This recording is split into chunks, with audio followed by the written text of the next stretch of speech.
Tuloy-tuloy pa rin ang paglapastangan sa ating black sand sa Zambales. Ito pang masaklap, libre na nga ang pagmina nila ng black sand doon, karamihan ay from China, and then ibinebenta pabalik sa ating gobyerno. Anong klaseng kabalastugan po yan?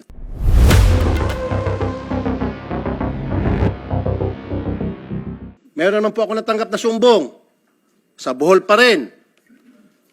Ito po ang isang shipyard na kung saan 19 hectares po na mangroves ang sinira para mapagpatayo ng shipyard doon.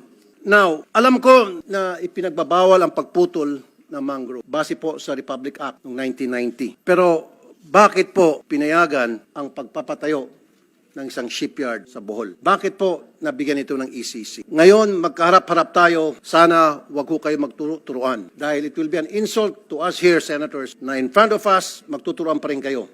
And I'm happy na nandito Secretary Yulo Loizaga, na I'm sure yung mga katanungan ko namin tungkol sa paglapastangan sa ating kalikasan ay masasagot ng maayos. Black sand mining sa Zambales. Nung last budget hearing, Secretary Loizaga, na pag-usapan natin to, and you did promise na you look into it, or better off, ipapahinto yun, anak ng dagat. Sana ba? Tuloy-tuloy pa rin ang paglapastangan sa ating black sand sa Zambales.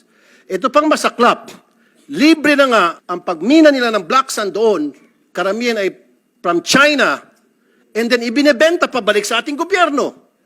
Anong klaseng kabalastugan po yan? Ibinebenta sa reclamation dyan sa Pasay at sa iba pang mga reclamations sa iba't ibang parte ng Pilipinas. Kumuha sila ng black sand sa karagatan natin and then, ng libre, ibebenta pabalik sa atin. Hindi ba kalokohan po yan? You guys have to explain. Matagal na pong naging pabaya kayo dyan sa DNR. Hanggang ngayon, patuloy pa rin sa pagiging pabaya. Lumilitaw tuloy na kayo po yung mga protektor ng mga nagsisirang kalikasan.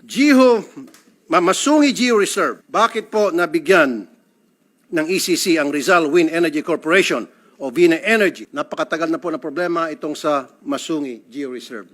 Hanggang ngayon, di po marisulba. Bakit? Sa ngalan ng ano? Sabi pa nga nila sa kanto, baka sa ngalan ng Tito Vic and Joey. Yung tatlong muka.